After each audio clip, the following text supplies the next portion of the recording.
pour Madame Betty. Voilà. Alors.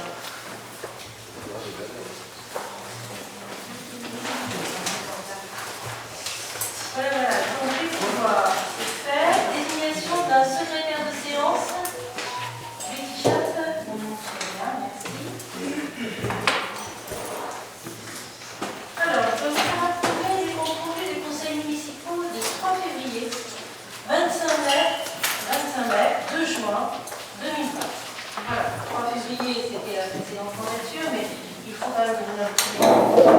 Donc, je vais donc faire approuver document par document sur le compte rendu du conseil municipal du 3 février 2020. Y a-t-il des votes contre? Y a-t-il des abstentions? Très bien, je vous remercie d'approuver l'unanimité. Sur celui du 25 mai, vote contre, abstention, approuvé, je vous remercie. Et 2 juin, voilà, le 2 juin, je crois que nous avions 2 conseils municipaux, souvenez-vous. Donc, le premier, j'allais dire, les abstentions, des votes contre, il est approuvé, je vous remercie. Le second, qui était léger, seulement une délibération. Donc, des abstentions, des votes contre, approuvé également. Merci. Voilà. Ensuite, vous avez donc la liste des décisions de la maire prises dans la période récente, c'est le compte rendu de la maire de sa délégation du pouvoir. Est-ce que vous avez des questions?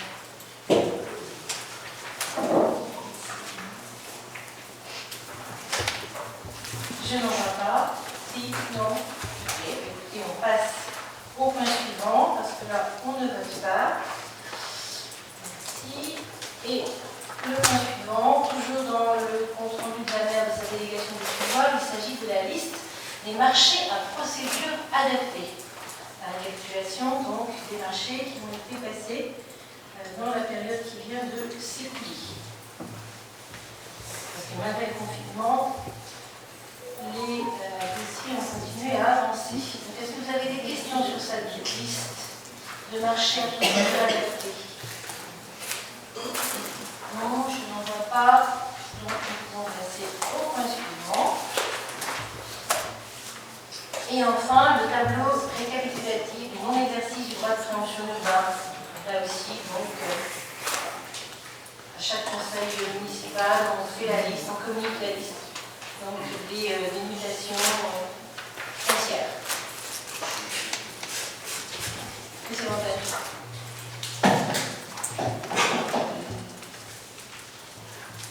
Oui, allez-y, monsieur Montagne, je vous en prie. Je voudrais revenir sur les arrêtés. Ah, très bien. Nous revenons en arrière. Je suis désolé, mais voilà. Je voudrais savoir concernant l'arrêté 20-032, accueil d'une fête foraine, du 1er août au 23. Pouvez-vous nous apporter les éléments relatifs à la procédure de mise en concurrence conformément à la réglementation en vigueur et quel a été le journal qui a publié la demande, la demande. Vous faites allusion donc à la fête foraine qui a lieu maintenant régulièrement, ce sera la 3e année, je crois bien. Oui. Voilà, qui reprend d'ailleurs une tradition ancienne à Massy-Tramaliel. Nous avons autour du 15 août, il y avait une fête foraine à Massy. Elle avait disparu, puis elle est revenue. Donc, ma foi, je ne saurais répondre précisément à votre question. Donc, on vous répondra par écrit si vous voulez bien. Si je peux me permettre de poser cette question, c'est parce que certains forains, je ne sais pas quoi, ont dit qu'ils n'avaient vu nulle part sur un journal quelconque l'appel à l'ordre. Voilà. Oui, je vous remercie de poser la question. C'est pas impossible. C'est vrai qu'une sorte de tradition, comme je vous le disais, s'est installée avec un forain que nous connaissons bien maintenant, qui est extrêmement respectueux, qui fait bien son travail avec donc, ses collègues. Et je ne suis pas certaine qu'on ait lancé une consultation en effet. Voilà, je ne sais pas si vous permettez qu'on interroge Mme Kiatol. Non, elle n'a pas ça en tête non plus. Non, de mémoire, on n'a pas lancé de consultation. Oui, je ne pense pas. Non. Voilà. C'est peut-être attaquable, en effet. L'année dernière non plus. Ah non, on ne l'a jamais fait. Non, c'est peut-être attaquable. Écoutez, on répondra, on se défendra. Pas tout de suite. On va attendre un peu pour les attaques. va laisser passer les vacances d'abord. C'est ça. Ok. D'autres questions? Non? Bon, alors on reprend notre fil. On en était au non-exercice de votre fonction urbaine, c'est bien ça? Voilà. Donc là, pas de questions particulières. On va avancer. Voilà. Et on va donc attaquer l'ordre du jour de notre conseil municipal. Donc une vingtaine de délibérations, 23 exactement. Donc notre séance est filmée. Bonjour le vidéaste. Et donc ça va être transcrit sur le site de la ville, c'est ça? Dès demain. Voilà. Je sais pas. Mercredi. Mercredi, voilà. Et à partir de la rentrée, ce sera en direct. Voilà, très merci, c'est précis. Je sais que ça tient à cœur à certains d'entre nous. Oui. Alors, oui, monsieur. Ça va être filmé, c'est une très bonne chose, parce que comme ça, les gens vont pouvoir en profiter. Mais je voudrais savoir si vous avez fait ce qu'il faut concernant le droit à l'image. Parce que pour nous, les élus, il n'y a pas de problème, mais pour les spectateurs, il faut qu'il y ait un droit à l'image. J'espère que vous l'avez fait. Écoutez, on me souffle que c'est en cours. On me souffle à ma gauche que c'est en cours. Ben, c'est très bien. Voilà. Donc on pourra également revenir là-dessus au mois de septembre pour vous rassurer. Puis je pense que ça intégrera en effet notre règlement intérieur qu'il faudra que nous approuvions au mois de septembre également. Voilà, donc ce point-là sera évoqué. Merci. Je vous en prie. Alors, donc, nous allons aborder le compte de gestion. Et je vais demander donc à Julien Béraud de présenter la première délibération. Compte de gestion 2019. Merci. Une petite précision au moment des signatures. Pour le compte de gestion, c'est 2 signatures, si je ne me trompe pas. Et pour le budget supplémentaire, ce sera une signature, parce que nous sommes passés en dématérialisation pour le budget 2020. Donc, il y aura 3 feuilles à signer au moins sur la partie budgétaire. Sur le compte de gestion 2019, traditionnellement, il s'agit du compte qui est présenté par le comptable public pour l'exercice terminé. Donc, je vous passe la lecture de l'entière délibération, puisque on est vraiment sur un acte dans le dossier qui appartient au comptable public, et le conseil municipal doit prendre acte de ce compte de gestion et déclarer que le compte de gestion dressé par le comptable public pour l'exercice 2019 n'appelle aucune observation ni réserve de sa part, tout en constatant l'identité des résultats qui figurent au compte administratif qui sera présenté en suivant, où donc on retrouve par section investissement, fonctionnement et l'ensemble du budget le résultat de l'exercice 2019. Donc on voit un excédent au titre de l'investissement de 87 933,66 € et au titre du fonctionnement de 3 065 490,18 €, soit un excédent pour l'année passée de 3 153 425,84 €. Merci. Donc sur ce compte de gestion dressé par le comptable public, y a-t-il des questions? On n'en voit pas. Je soumets la délibération. Ah mais c'est vrai, on en prend acte, puisque c'est le comptable public qui dresse en effet ce compte de gestion. Parfait. Donc on en a pris acte. On passe à la délibération suivante, qui est un préambule à tête d'après, puisqu'il s'agit de l'élection du président de séance pour le compte administratif 2019. Vous savez qu'à l'occasion de ce vote, je ne serai pas présente. Donc, je vous propose tout simplement la candidature de Julien Béraud.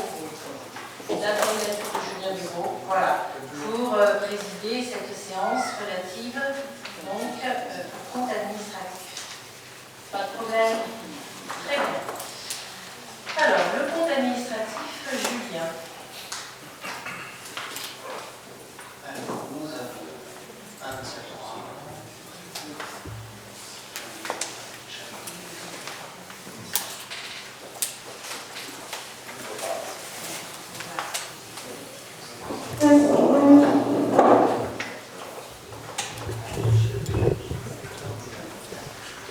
Désolé.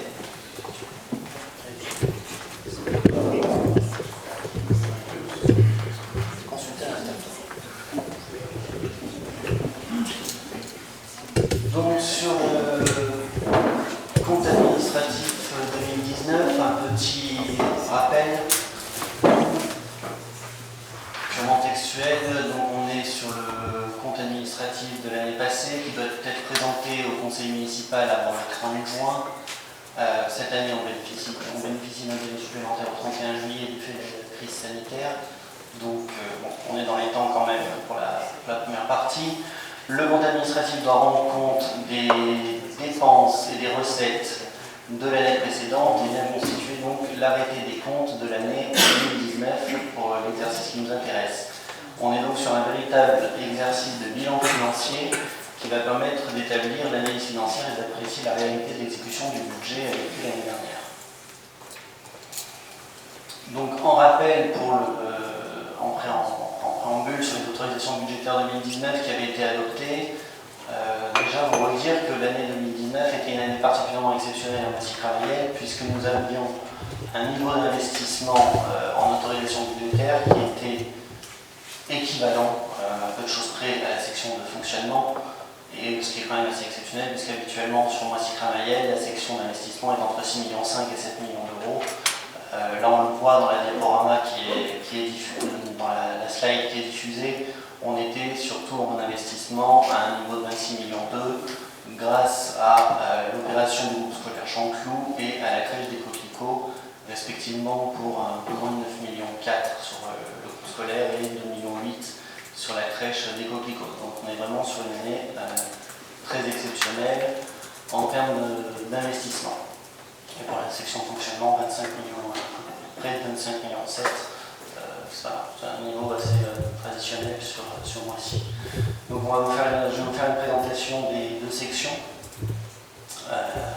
l'une après l'autre. On va commencer par le fonctionnement. On voit que notre prévisionnel 2019 était tant en recettes qu'en dépenses, puisqu'il faut que les comptes soient équilibrés, à 25 690 239, que nous avons réalisé en recettes 24 689 022 pour un niveau de dépenses de 23 millions, ce qui fait un solde de 2019 d'1,6 million, un peu plus d'1,6 million, auquel viennent s'ajouter les crédits en excédent 2018 pour 1,419 million,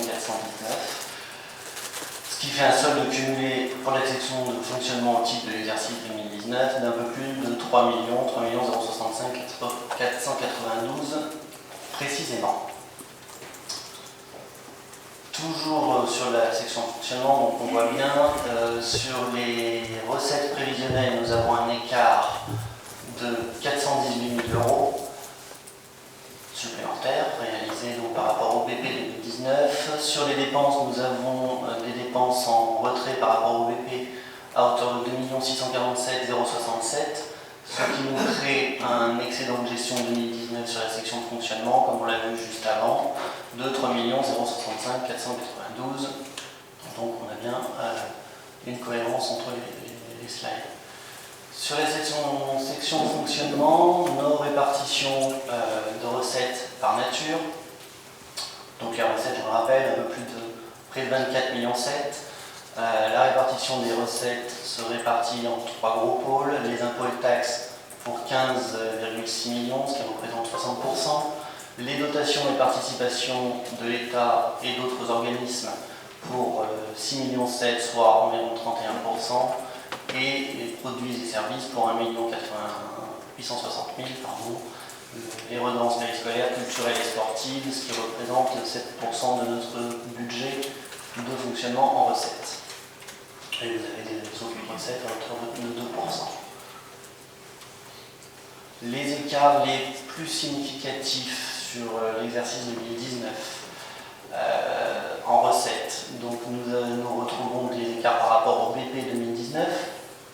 Donc je ne vais pas vous faire la litanie de chaque ligne, mais on voit différentes ressources à la hausse qui viennent expliquer les 400 et quelques mille que nous avions sur les slides précédentes.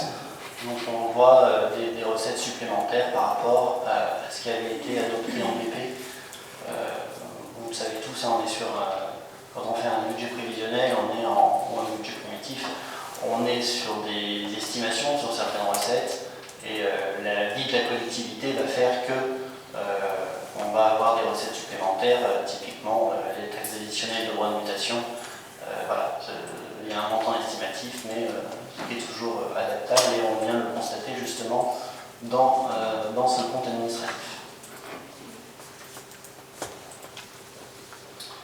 Concernant les dépenses en matière de section de fonctionnement, donc un peu plus de 23 millions d'euros, où on le voit, nous avons les charges à caractère général qui s'élèvent à 5,8 millions, soit à peu près 26% de nos dépenses de fonctionnement. Nous avons les charges de personnel à 15,3 millions qui représentent 68% des dépenses de fonctionnement de la collectivité. Les subventions et charges courantes pour 800 000 euros et les autres charges à hauteur de 500 000 euros qui viennent réaliser les 6% restants en complément des charges à caractère général et des charges de personnel pour Moissy Cramayel. Là encore, pour être le plus précis possible et le plus clair sur les dépenses, une présentation des écarts les plus significatifs entre les dépenses estimées au BP et les dépenses réalisées que nous constatons dans ce compte administratif.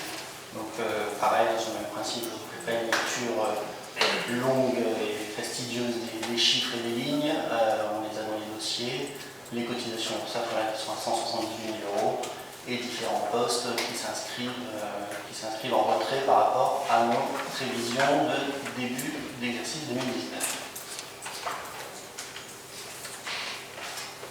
Un rappel sur la section de fonctionnement, donc on l'a vu, la grosse part des recettes, ce sont les taxes pour la section de fonctionnement de manière traditionnelle.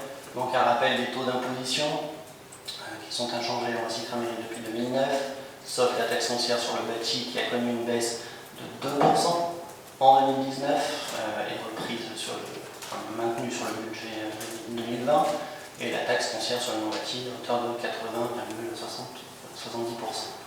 Également un petit point sur les effectifs de la commune de Moissy, 377 équivalents temps plein qui se répartissent en 290 titulaires, 57 contractuels, 30 autres, dont les assistantes maternelles dans les autres.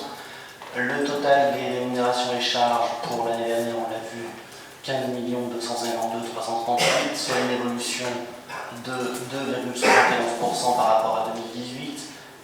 En lecture sur plusieurs années, on est depuis 2016 sur une évolution à 0,01%. Voilà sur la section fonctionnement au titre de l'exercice 2019. Concernant l'investissement, notre provisionnel de début d'année était donc de 26 249 513. Nous avons réalisé des recettes à hauteur de 21 127 356, des dépenses à hauteur de 17 559 960, soit un excédent de gestion propre à 2019 d'un peu plus de 3 550 000, qu'il faut lire, comme pour la section de fonctionnement tout à l'heure, avec la reprise du déficit constaté à la fin de l'exercice 2018, qui a dû être récupéré sur 2019 pour 3 479 000, ce qui nous fait un cumulé sur la gestion 2019 en investissement de 87 934 euros d'excédent. Là encore, les taux de réalisation de la section investissement, tant en recettes qu'en dépenses. En recettes, on est à 93,27% de recettes réalisées par rapport au BP 2019. En dépenses, nous sommes à près de 95%. Ce qui peut s'expliquer sur la section investissement avec notamment les travaux qui peuvent se décaler un peu dans le temps, sachant que les taux de réalisation comprennent les restes à réaliser. Les principales recettes constatées en investissement pour l'année 2019, là encore, pas une grande lecture, mais tout de même mentionné la participation de Grand Paris Sud, le groupe scolaire Chanteloup pour un peu plus de 6,5 millions, le fonds TVA pour 1 915 000 euros, la subvention à la crèche des Coquelicots et la taxe aménagement. Reste à réaliser au titre de 2019 en recettes. Vous avez une liste, donc encore sur une participation de Grand Paris Sud au groupe scolaire de Chanteloup, des fonds de concours de Grand Paris Sud de 290 792 euros qui sont dus au titre de l'exercice 2019, un solde de DETA à 904 000, une subvention de la crèche, l'emprunt qui était inscrit d'1 million d'euros et d'autres subventions diverses à hauteur de près de 80 000 euros. Les principales, la répartition des dépenses en matière d'investissement au titre de l'année 2019 sur Moissy. Donc on le voit, près de 4 600 000 euros d'acquisition et de travaux, 13 millions, un peu plus de 13 millions d'immobilisation en cours, un peu moins d'1 million de frais d'études et de logiciels, 402 654 de subventions versées, et je vais vous donner une explication sur ce point, et la limite du capital de la dette à un peu plus de 1 500 000 euros. Concernant les subventions versées, on pourrait se dire qu'en investissement, il n'y a normalement pas de notion de subvention, sauf que nous avons une attribution de compensation négative avec Grand Paris Sud au titre du transfert du PPP éclairage public. Donc nous avons dû reverser à Grand Paris Sud la somme de 338 411 euros d'attribution de compensation négative pour 2019.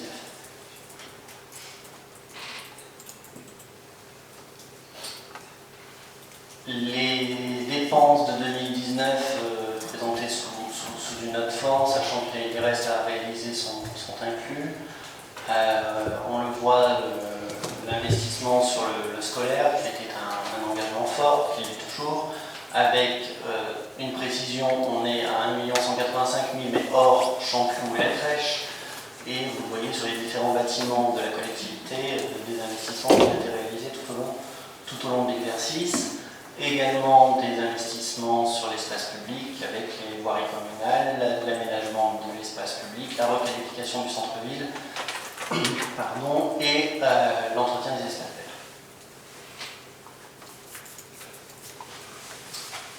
verts. Une petite slide sur l'écoquartier de Champclou, qui est notre quartier en développement à Moissy.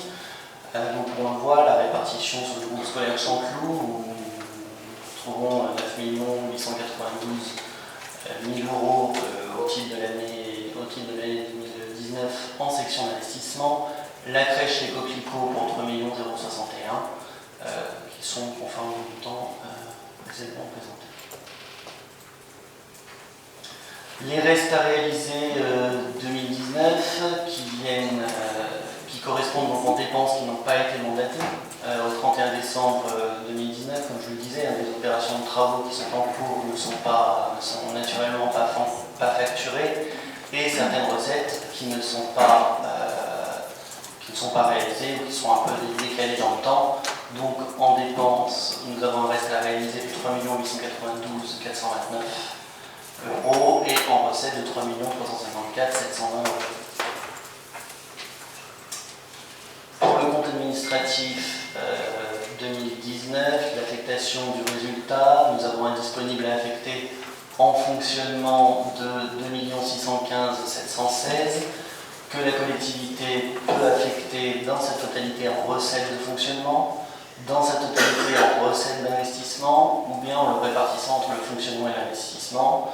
Et il est proposé ce soir au conseil municipal de capitaliser 550 224 euros en section d'investissement qui correspondent à l'écart entre les restes à réaliser recettes dépenses et d'inscrire en report de fonctionnement 2 065 492 euros. Un point sur l'épargne et le désendettement à Moissy-Cramayel. L'épargne brute 2 254 000, l'épargne nette 112 000 euros.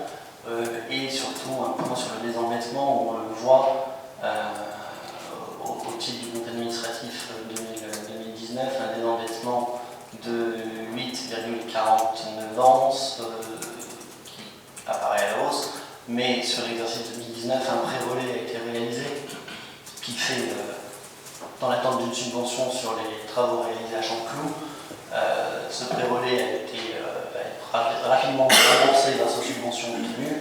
Donc on est à une capacité de désendettement de 7,4 ans si on retire le pré-relais contracté l'année dernière, qui était le mémoire de 2003.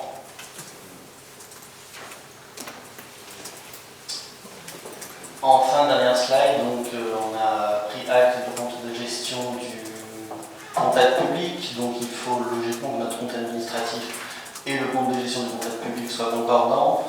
Donc c'est le cas. Nous avons sur l'ensemble du budget une délibération relative au compte de gestion qui montrait un cumulé d'exercices à 3 153 425 et sur le compte administratif nous retrouvons exactement le même montant pour la clôture de gestion. Très bien. Merci pour cette présentation. Le débat est ouvert. Merci des questions.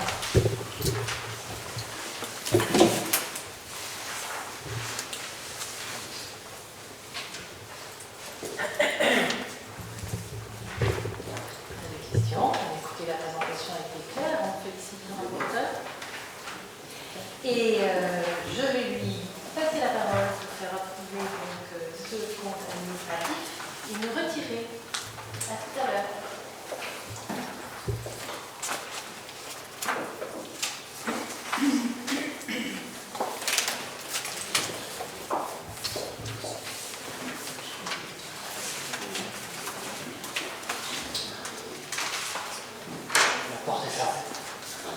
Merci.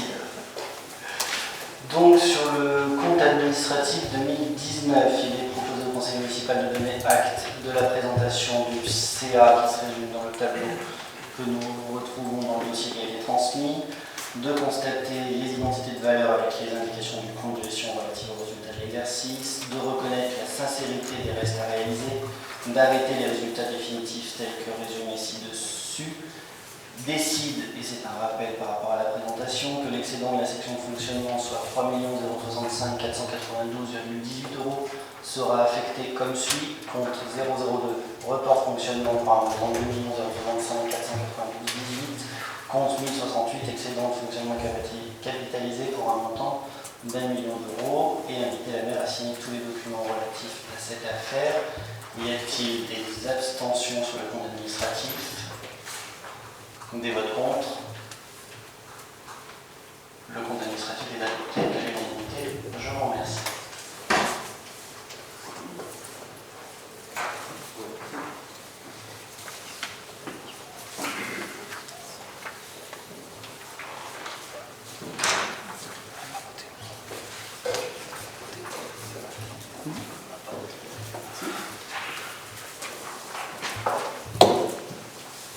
Voilà, tout s'est bien passé.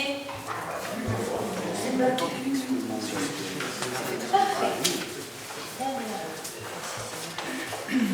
Alors, nous poursuivons. Il s'agit du budget supplémentaire, forcément, cette fois-ci. Donc, Julien Béraud, toujours. Alors, dans la continuité de la présentation du résultat de 2019, le conseil municipal vous est proposé de délibérer sur le budget supplémentaire 2020, suite à la commission des finances qui s'est tenue le 15 juin dernier pour laquelle elle a été présentée. Donc globalement, vous avez une présentation qui est faite dans la délibération. Des tableaux étaient joints à celle-ci sur la section de fonctionnement. Sur la section fonctionnement, donc vous voyez, différentes opérations sont proposées au vote. Je vais là aussi pas faire la longue liste des opérations qui sont prévues tant en recettes qu'en dépenses. Peut-être apporter une ou deux précisions. On profite de cet excédent que nous positionnons en fonctionnement pour amplifier les mesures qui existaient déjà à Noisy. Je pense notamment à la prise en charge du permis citoyen qui bénéficiait à 20 personnes sur notre ville et on le passe à 40 personnes. Donc c'est une dépense de 10 000 € qui sera portée au global à 20 000 €. L'audit de l'offre de service du service jeunesse qui est dans sa deuxième phase et en réalité dans sa seconde phase. Donc voilà, on est sur la dernière étape du projet. Vous avez les listes de différentes opérations en fonctionnement. On retrouve également en investissement, tant en recettes qu'en dépenses, des variations. Typiquement, sur le fonctionnement, vous voyez en recette, vous avez des montants qui apparaissent de manière négative sur le fonds de concours TVA.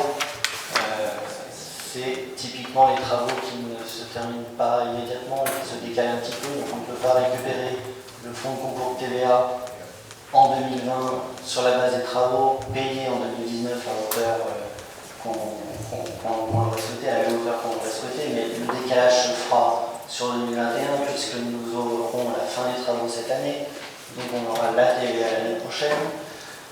Donc voilà, on retrouve différentes dotations en recettes et leurs déductions, et un tableau en dépenses pour la section d'investissement avec une liste d'opérations prévues sur la commune. Notamment, je prends cet exemple, la provision prévue au PLU, puisque nous l'avions programmée, nous l'engageons dès cette année. Donc voilà, différentes opérations qui sont mentionnées dans le dossier. Merci. Des questions? Juste une petite question par rapport à la récupération de la TVA. C'est la première fois que ça se produit. On avait déjà eu le cas précédemment sur extrapolé sur la récupération des TVA aussi. Alors, de l'extrapolation peut-être pas, mais... Non, quand je parle d'extrapolation, oui, on a j'espère que les récupérations récupérées, mais sur les précédents mandats ou sur d'autres opérations qui ont eu lieu sur précis, ça serait bien de savoir si on avait déjà anticipé sur ces récupérations. On récupère toujours la TVA. Mais on avait déjà fait ce même système sur d'autres opérations. Merci. D'autres questions? Bien, je n'en vois pas d'autres.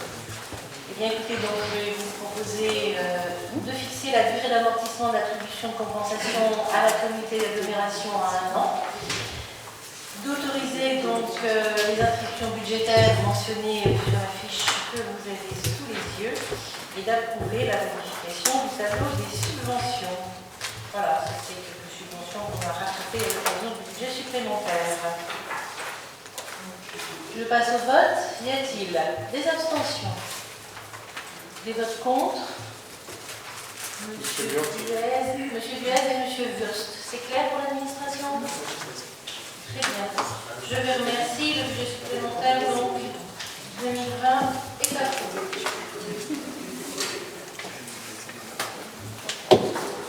Alors, la dotation politique de la ville. Merci Julien pour la présentation de ces déclarations importantes. Donc, on passe à la commission aménagement, la dotation politique de la ville, une demande de subvention au titre de l'année 2020, toujours Betty Chal. Merci Madame la maire.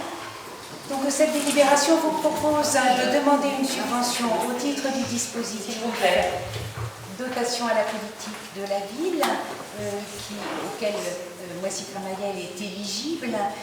Donc c'est une disposition d'État qui permet de soutenir les communes dans leurs opérations de renouvellement dans le cadre des quartiers politiques de la ville. Il est proposé donc une opération sur ce thème-là qui est la suite des travaux concernant l'école de l'Uni pour un montant de 250 663 €. Il s'agit de remplacement de menuiserie extérieure, de remplacement du sol souple de la salle polyvalente de l'élémentaire et de remplacement d'un sanitaire, de la rénovation d'un sanitaire de la maternelle. Dans le plan de financement, il est proposé de demander le maximum qu'il est possible d'obtenir dans le cadre d'une subvention d'État de cette nature, c'est-à-dire 80%. Il vous est proposé dans cette délibération l'approbation de la réalisation du programme de cette deuxième tranche concernant le groupe scolaire de l'Uni et le plan de subvention qui porte la demande de subvention à 200 530 €. Cette délibération, si vous en êtes d'accord, permettra à Madame la maire de souscrire tous les documents nécessaires à l'obtention de cette subvention. Merci Betty, et je suppose que Madame la maire adjointe en charge de l'éducation sera ravie si nous obtenons cette subvention. Ça correspond bien à un souhait de l'école et des parents d'élèves. Donc, attention, Tout va bien là-bas ou Viviane, ça va? On peut poursuivre? Bien, donc je soumets cette délibération au vote. Y a-t-il des abstentions, des votes contre? Elle est adoptée, je vous remercie. Alors, il s'agit cette fois-ci d'une autre demande de subvention. Il s'agit de la dotation de soutien à l'investissement local. C'est un fonds délivré par l'État et qui concerne l'ensemble des communes françaises. Donc, nous sollicitons bien sûr une demande de subvention au titre de l'exercice 2020. Et qui chape? Dans cette demande de subvention à la dotation de soutien à l'investissement local, la DSIL, il est proposé de retenir dans deux sections. Donc, une première section concerne la rénovation thermique, la mise aux normes et la sécurisation de bâtiments publics. Dans cette section, il est proposé deux opérations. D'une part, la rénovation de la toiture de la salle de danse A, et d'autre part la restructuration du pavillon informatique. Vous avez les montants, le principe est le même, de porter cette demande de subvention au maximum qu'il est possible d'obtenir, soit 80%. Dans une deuxième section qui concerne la création, la transformation et la rénovation des bâtiments scolaires, il est proposé donc une demande de subvention pour la deuxième tranche de la rénovation de la toiture simple de l'école de Noyer-Pérou et une demande de subvention pour la réfection de la cour de l'école maternelle de Lille, y compris les réseaux d'assainissement. Donc à noter que cette opération sur la cour maternelle de Lille, qui est bien nécessaire également, cette opération s'élève en matière de travaux hors taxe à un peu plus de 300 000 € et a déjà bénéficié d'une subvention au titre de la DPV de 119 000 €. Donc, évidemment, le montant total de subvention demandée ne doit pas excéder 80% du montant des travaux hors taxe, ce qui porte la demande au titre de la DSIL à 122 200 €. Donc, voilà pour les montants. Je n'ai pas tout redit les montants, ils sont dans la délibération. Donc cette délibération, si vous l'acceptez, permettra à Madame la maire de signer les documents nécessaires à ces demandes de subvention. Merci Betty. Donc chaque année, voilà, on sollicite ces subventions auprès de l'État. Ça nous permet d'arrondir, j'allais dire, nos capacités à conduire des travaux de rénovation importants sur le patrimoine de la ville. Voilà, si nous obtenons le maximum attendu, ce serait de l'ordre de 300 000 €. Nous ne les aurons peut-être pas, mais en tout cas, on porte le montant, en tout cas, au maximum auprès de l'État. Voilà, qui nous entend assez bien, je peux le dire, on laisse travailler. Des questions sur le choix de ces bâtiments? Non, il n'y en a pas. Je soumets la délibération au vote. Des abstentions, des votes contre, la délibération est adoptée. Je vous remercie. Merci Betty. Donc nous passons à la commission ville et le dispositif ticket loisirs. Là, on sollicite une aide de la région en faveur de nos jeunes, des loisirs des jeunes. Stéphanie Lenoir. Merci, bonsoir. Donc effectivement, pour favoriser l'accès au plus grand nombre de jeunes aux activités physiques, sportives, pédagogiques et de loisirs, nous avons aussi le jeu de loisirs de la région de France.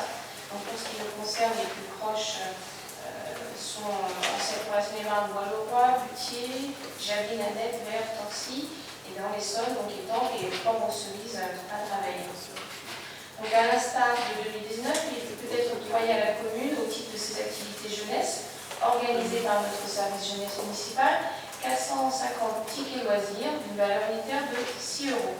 Il convient donc de solliciter l'accord du conseil municipal pour faire bénéficier de cette aide les jeunes lycéens, donc âgés de 11 à 17 ans. Donc pour information, donc en 2019, nous avons également 450 tickets, en 2018 300 et l'année d'avant 2017 140.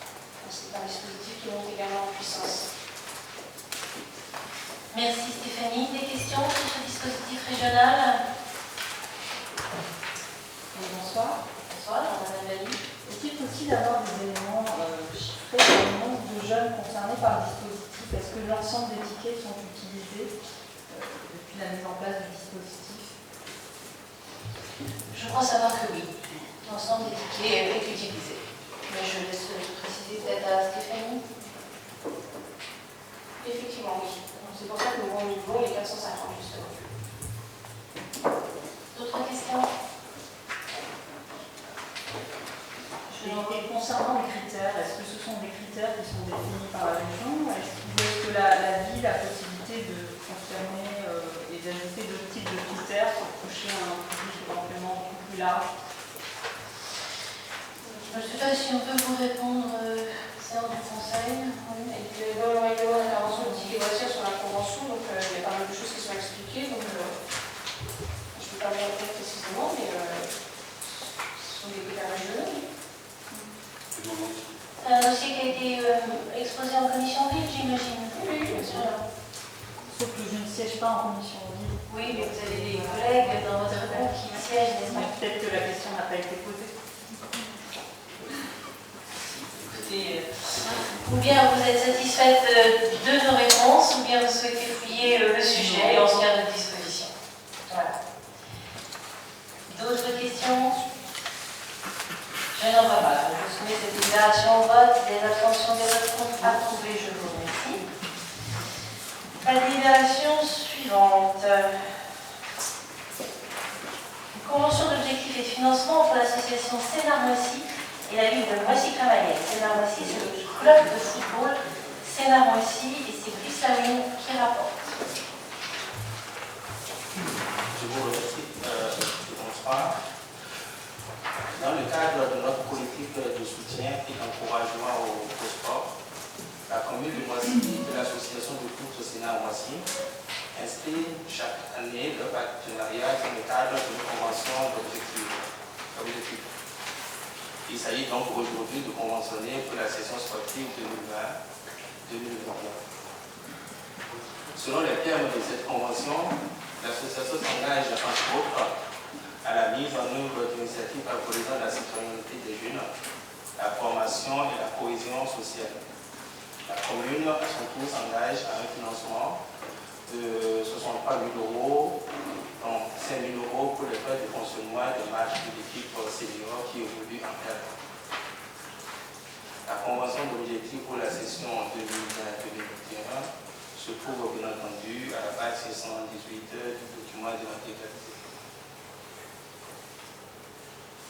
Il est donc proposé aux membres du Conseil d'approuver les thèmes de cette convention et d'autoriser Madame la maire à signer tous les documents y afférents. Merci, je tiens à préciser, mais ça se comprend facilement, c'est le club de football de Sénart-Moissy.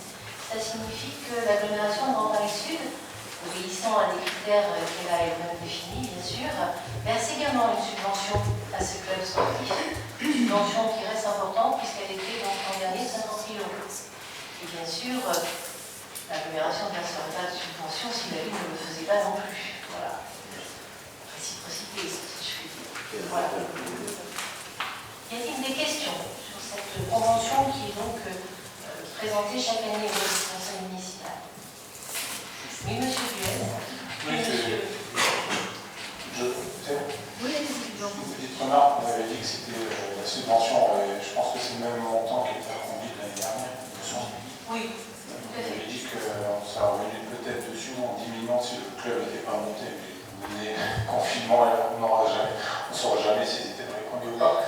Voilà, c'était juste on reconduit, l'année dernière on avait pensé à diminuer. Et juste pour savoir si par rapport à tous les objectifs, s'il y a eu un rapport d'activité, si tous les objectifs ont été atteints l'année dernière, par rapport à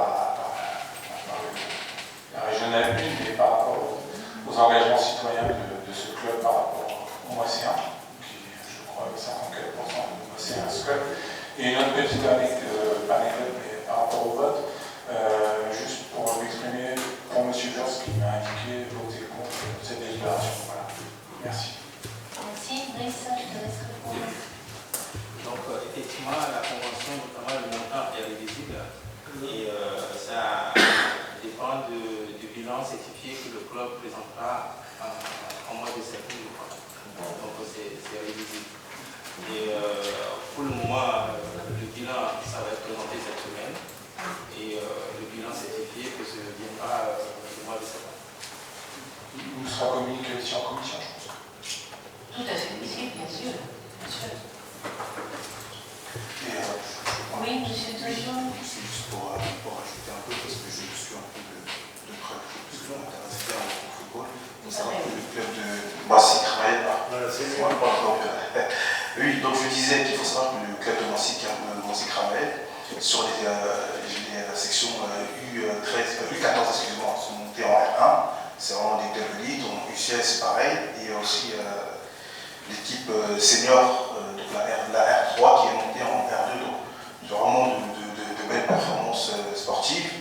Et je pense qu'il faut vraiment encourager ça et aussi l'appeler parce que voilà, un club de Moissy Cramel sur Sénart et au-delà de Sénart représente quand même la ville de Moissy, donc je pense que c'est très bien. Merci, monsieur Tojon. Je pense qu'il faut aussi souligner les valeurs éducatives qui sont portées par le club et qui concernent plusieurs centaines d'enfants. Juste pour terminer, j'avais pris rendez-vous avec monsieur. J'ai demandé à voir monsieur Naoui, justement pour parler des problèmes liés aux familles moissyennes qui se plaignaient du fait que parfois, du fait de la compétitivité qui permet de jeunes enfants donc, issus de la ville n'étaient pas acceptés. Et j'ai aussi des propositions à faire dans ce sens-là pour essayer de pallier ces problématiques. Je pense aussi que ce sont des échanges qu'il faudra avec le président du club, avec les élus du conseil, bien sûr, mais aussi avec le président du club. Voilà. Il vous explique la stratégie des responsables. Oui, j'ai déjà tout rendez-vous avec eux, j'ai eu de nombreux échanges avec les jeunes encadrants que je connais très bien. Très bien. Oui, Anne-Marie Desmoulins. Je voulais juste faire remarquer que la création du club féminin est montée en charge d'une façon impressionnante. Je n'ai pas les chiffres en tête. C'est plus d'une centaine. 120, je crois, 120, 125. En 2-3 ans.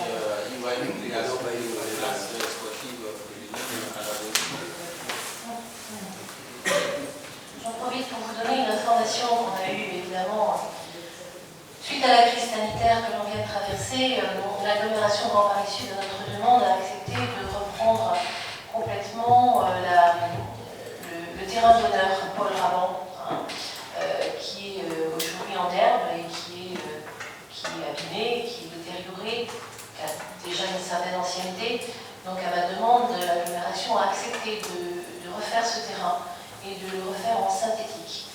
Elle refera également les foyers vestiaires de ce stade Paul Raban. Vous voyez bien, c'est la partie dédiée à l'équipe qui évolue au niveau régional. Donc, ça fera 2 synthétiques en effet. Donc pour cette partie-là, évidemment, on attendait des travaux pour l'été 2020, mais le coronavirus est passé par là. Donc ce sera un report d'1 année pour que ces travaux soient menés par l'agglomération. Voilà, c'est juste une information que je voulais vous faire. Le club est déçu, mais comprend que, en effet, le travail des services de l'agglomération a été interrompu pendant plusieurs mois et il reporte la réalisation, parce que ce sont des travaux qui doivent nécessairement avoir lieu. Voilà. Est-ce qu'il y a d'autres questions relatives à cette convention? Non, je n'en vois pas, donc je soumets la délibération au vote. Alors, y a-t-il des votes contre? Oui, monsieur. Non, monsieur Burz. Il n'y en a pas d'autres. Des abstentions? Je n'en vois pas. La délibération est adoptée. Je vous remercie. La délibération suivante. Il s'agit de l'actualisation de la participation des communes aux frais de scolarité des élèves domiciliés hors commune pour l'année scolaire 2020-2021. Délibération qui comprend chaque année. Carole Moïse. Oui, effectivement, c'est une délibération qui est prise chaque année. Donc, c'est dans le cadre de la scolarisation d'un enfant maternel ou élémentaire en dehors de la ville de Moissy-Cramamiel. Il convient de fixer la participation aux frais de scolarité. À titre de réciprocité, ce montant sera également pour les dépenses des enfants moisséens scolarisés sur une autre commune. Le coût cette année sera de 997 €. L'année dernière, il était de 971 €. Très bien, merci Carole. J'imagine que ce sont les services qui ont ajusté voilà, le montant du coût que représente pour la commune la scolarisation d'un enfant chaque année. Y a-t-il des questions à ce sujet? Je n'en vois pas, je soumets la... Ah pardon, madame David, je vous en prie. Le coût global des recettes concernant les frais scolaires pour la globalité des enfants scolarisés dans le établissement. On n'a pas entendu. Le coût global. Des recettes? Oui. Il y a autant qu'il y a d'enfants Mais est-ce qu'on venant de communes extérieures. Est-ce qu'on a une idée du nombre d'enfants potentiellement concernés? Oui, peut-être on va demander à Giro de vous préciser le chiffre. Il y en a souvent un, voire zéro. Oui, c'est ça. Voilà. J'aurais pas osé. C'est surtout pour la réciprocité. Je pensais un peu plus quand même. Bon, enfin, il faut le faire. Voilà. Donc, je vous propose de voter sur cette délibération. Y a-t-il des votes contre, des abstentions? Merci. La délibération suivante, il s'agit d'une modification du règlement intérieur de la restauration municipale. En l'absence de Florence Deneux, en charge de ce dossier, je demande à Caroline Moïse de rapporter la délibération. Alors, au travers de cette délibération, il s'agit d'harmoniser les modalités de facturation des différentes prestations municipales. En effet, à ce jour, seule la restauration scolaire est préfacturée et les régularisations, grève, maladie, repas non prévus sont remboursées ou facturées le mois suivant. Au travers de cette modification, la restauration scolaire sera, comme les autres prestations municipales, facturée le mois suivant sa consommation avec des régularisations comprises. Il s'agit de répondre positivement à des demandes formulées régulièrement par les familles. Nous avons aussi profité de cette modification de fond pour toiletter le règlement intérieur, supprimer une modalité de fréquentation qui n'existe plus, remettre à jour le nom d'une fonctionnalité sur le portail famille et indiquer que l'élu délégué à la restauration doit être prévenu pour les parents d'élèves qui souhaitent visiter les locaux de la restauration scolaire. Merci Carole. Oui, vous savez, chaque année, notamment à la rentrée, on propose aux parents d'élèves de visiter la restauration, les services, je dirais, de la cuisine centrale. Ça intéresse toujours bien, notamment les nouveaux parents d'élèves. C'est quelque chose d'intéressant à voir fonctionner, à rencontrer l'équipe, etc. Il y a une commission des menus aussi, on va vous parler de tout ça. Voilà, est-ce qu'il y a des questions sur cette modification de règlement intérieur sur toute mineure? Oui, monsieur Zolino, je vous en prie. C'est pas une question directement en lien. C'est juste pour savoir quel est le niveau que vous formulez dans la commission, de savoir si on est décidé justement. Oui, je viens de le dire. Hein, donc, on entend des études. Oui, tout le monde s'entend des études qui auraient à cœur de revisiter ou qui visiteraient pour la première fois, même s'ils sont venus depuis un certain temps. C'est tout à fait possible. On organise des visites à la rentrée. Hein, on associe les parents d'élèves et s'il y a beaucoup de monde, on peut faire 2 visites qu'on peut faire. Donc un problème. Je vous recommande vivement de faire cette visite, c'est intéressant. C'est ouvert, absolument. Voilà, donc je soumets au vote. Y a-t-il des abstentions, des votes contre? La délibération est adoptée. Je vous remercie.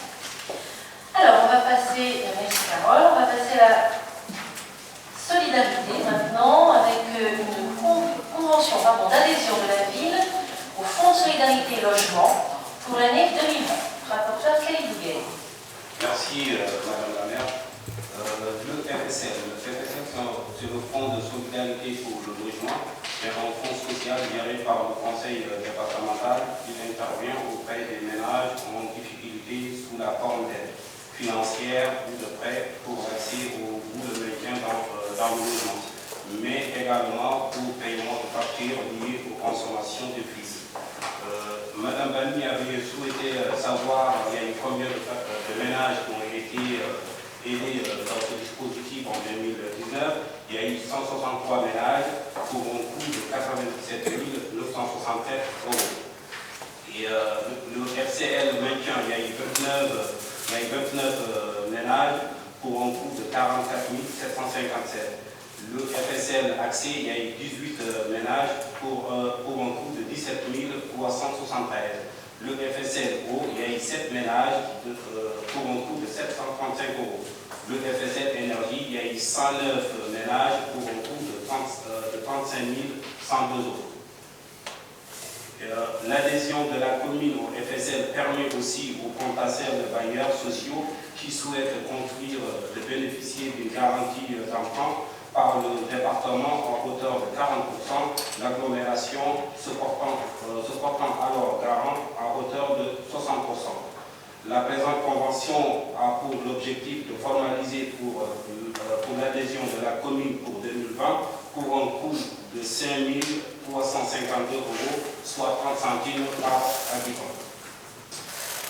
Merci pour toutes ces précisions. On voit combien c'est important pour le FSL pour soutenir les familles les plus modestes. Et donc, il nous est proposé d'adhérer pour une somme toute modique de 5 352 €.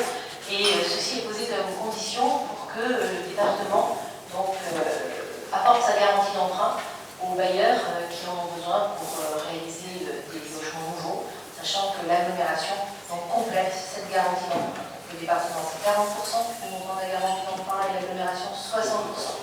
Du coup, la ville n'a pas besoin de co-garantir, mais lui demander d'adhérer au FSL pour environ 5 000 €. Voilà. Ce sont les règles du jeu actuelles. Elles ont souvent évolué. Voilà, on vous propose donc de voter sur cette délibération, mais y a-t-il des questions? Non, Madame Dany, vous avez eu des réponses? Très bien, c'est parfait. Je vous remercie. Alors, y a-t-il des abstentions, des votes contre? Il n'y en a pas, la délibération est adoptée. Je vous remercie. Ensuite, nous avons une convention de partenariat entre la ville et le centre de formation 4 Industries dans le cadre du projet Ça passe ou ça casse, plutôt CACES. Voilà. C'est M. Néguier qui rapporte. C'est une action mise en place depuis 2018 et avec succès, puisque les bénéficiaires sont tous employés actuellement. On propose à 8 jeunes lycéens de 18 à 25 ans, on choisit dans les milieux défavorisés, de pouvoir obtenir le certificat d'aptitude à la conduite en sécurité 1, 2, 1, 3 et 5. Le coût de la formation est de 4 800 €. La ville propose de financer à hauteur de 4 000 € pour 8 jeunes, soit une prise en charge de 500 € par jeune. Le solde de 100 € est payé par le jeune qui signe une charte avec la commune garantissant son engagement dans le projet. Comme chaque année, on demande une subvention au CGET à la hauteur de 3 500 €. Parmi ces jeunes, on prête une attention à la mixité homme-femme et on demande à ce qu'ils soient vraiment intéressés dans le métier de la logistique pour pouvoir utiliser ce CACES. Le site de Volpénil ne pouvant plus le recevoir, ça sera sur le site d'Ozor-la-Perrière dans les mêmes conditions financières.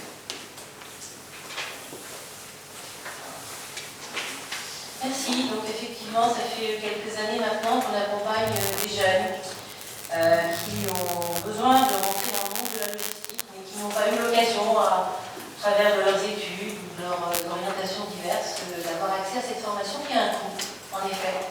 Donc voilà, en mettant une certaine somme, la ville accompagne ces jeunes. C'est un bon moyen de éviter parfois d'être trop longtemps chômeur, tout simplement, en recherche d'emploi, voilà, décrocheur, enfin, tout ce que vous voulez. C'est vrai que c'est une action en faveur de l'emploi aussi. Il me semble étonnant qu'une ville s'investisse autant, mais c'est le choix qu'on a fait à Moissy. Bien évidemment. Vraiment. Merci. La jeunesse, c'est l'avenir. Tout à fait, vous avez raison. Donc, nous poursuivrons donc, cette action, en tout cas, je l'espère, pour tout ce mandat. Voilà, y a-t-il des questions? Oui, monsieur Aziz Abder. Comment c'est détecté en fait, les subventions qu'on fait chez les jeunes? Est-ce que c'est vraiment la zone s'est fait au niveau de la ville pour que les gens soient candidats et au niveau de sa jeunesse ou peut-être service?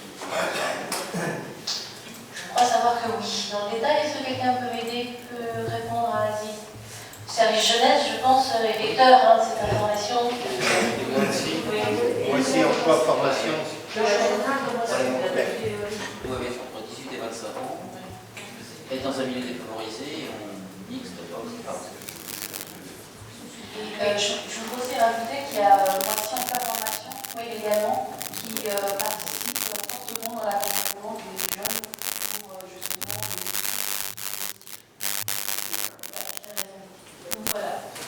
large publicité est faite, bien sûr.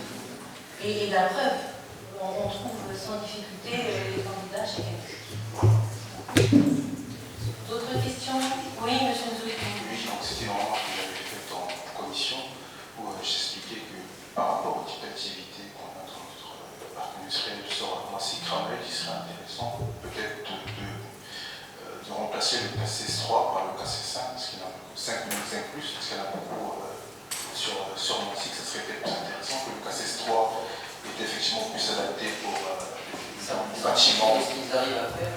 Comment? C'est en fonction de ce qu'ils arrivent à faire. Il y a les trois étapes, soit le 1, soit le 3, soit le 5. Le 5 plus n'existe pas. Hein. Ah si, bah, j'ai travaillé, si, ça existe, le 5, le KC5 et le KC5 plus. Il y en a pas mal. C'est une remarque. Après, je pense que ce serait plus intéressant. 5 plus, bon. Mais il est vrai, on répond à la demande des personnes qui s'adressent à nous et on les accompagne. Vous pouvez dire élargir le plus possible l'éventail des formations, c'est ça, d'accord. C'est privilégier le 5 plus sur le 5 sur le 3. Par contre, le montant n'est pas pareil.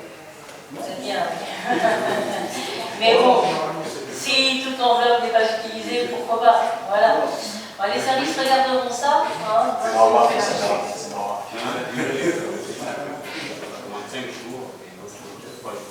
Oui, la durée est différente. Ne fermons pas la porte, c'est une suggestion. Parfois, si ça peut être utile à quelqu'un ici où on tient dans notre budget, pourquoi pas.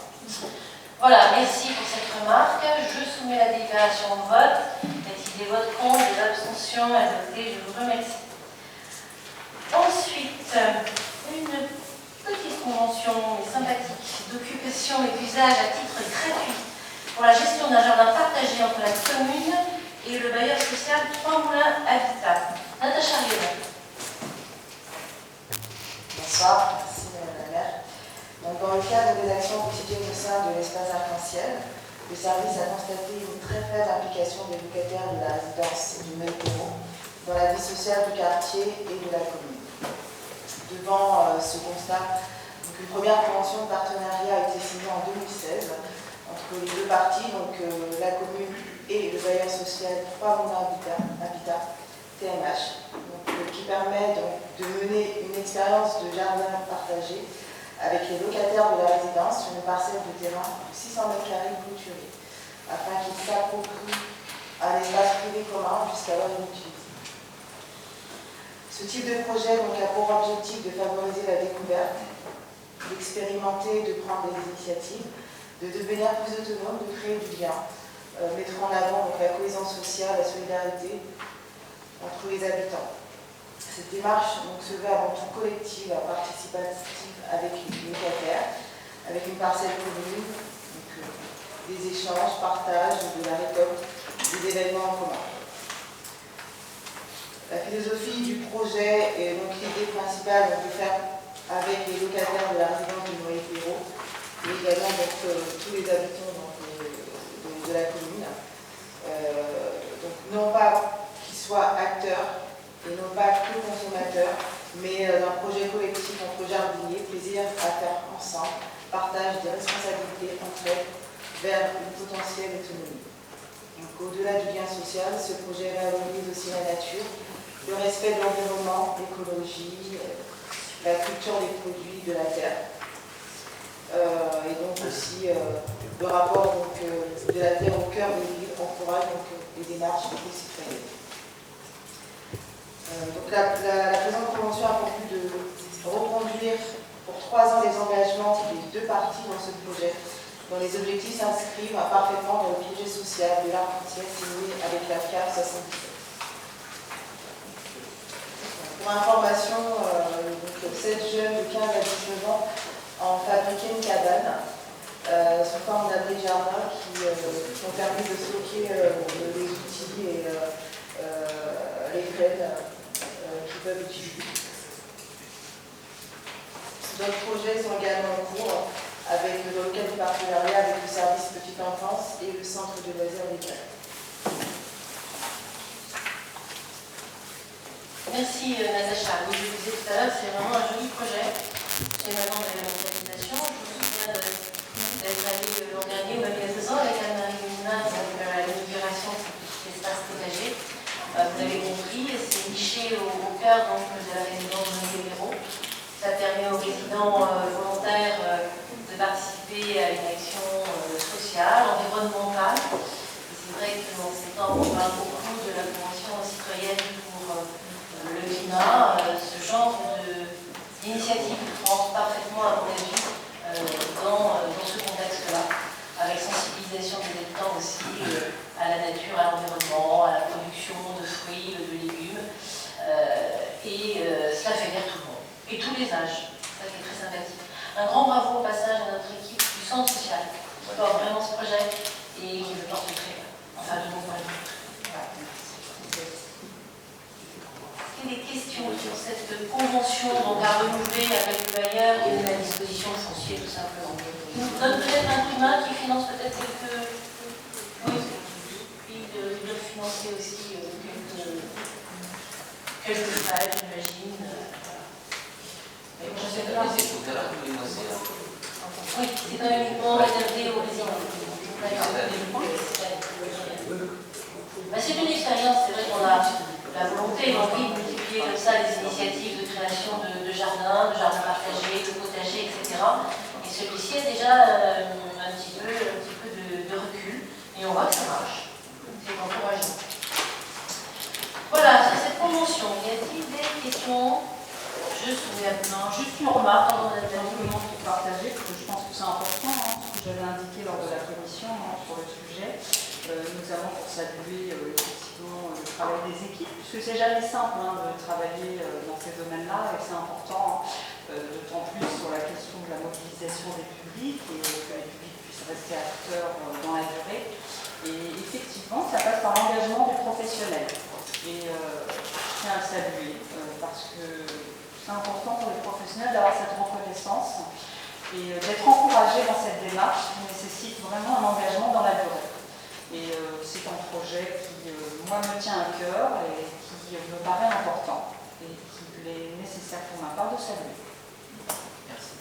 Merci pour votre salut. Et c'est vrai que c'est un projet qui nous tient à cœur, tous, je crois, toutes et tous, comme je viens de le rappeler. Madame Desmoulins. Je voudrais juste préciser que c'est pour l'instant un petit peu notre vitrine, puisque c'est une première expérience et que l'on aimerait bien que dans les quartiers, notamment dans les quartiers nouveaux, et surtout cette expérience s'essaye comme ça pour la vie. C'est un souhait très fort qu'il faudra trouver des partenaires à chaque fois, bien sûr. Tout à fait. Je procède aux initiatives des abstentions des votants, je ne crois pas, c'est adopté à l'unanimité. Je vous remercie. Alors, on revient aux finances. Sur la constitution, donc, s'il vous plaît, sur la nomination donc, des membres de la commission communale des impôts directs. Alors, il y a une délibération sur table, mais donc, c'est la 14. Parce qu'il y a une liste certainement de personnes donc, proposées pour siéger dans cette commission qui vous est remise. Julien Véron. Merci Madame la maire. Donc la commission communale des impôts directs, communément appelée CCID, qui doit être réglementairement installée dans les 2 mois qui suivent l'installation du conseil municipal, donc en une semaine en février. La commission a pour attribution principale de participer à l'établissement de l'assiette des taxes directes locales, et notamment l'évaluation sur les propriétés bâties et non bâties, formuler un avis sur le bien fondé de certaines contestations, classer les exploitations agricoles par catégorie et être informé d'un certain nombre d'états et de travaux conduits par les services fiscaux. Cette commission est composée de Madame la maire qui la préside et de 8 membres titulaires et 8 membres suppléants qui sont, je le précise, tirés au sort par la Direction générale des finances publiques sur une liste de 32 noms qui vous est soumise. C'est vraiment la Direction générale des finances publiques qui tire au sort les membres de la commission, tant titulaires que suppléants. Donc il vous est proposé de procéder à un levé. Voilà. Et vous avez la liste en page 2. Merci Julien. Oui, on vous propose effectivement un vote à main levée sur cette liste donc, que vous avez sous les yeux. Et donc c'est le préfet qui... C'est la DGFiP. DGFiP qui sélectionne sur la base de la liste que nous fournissons, sachant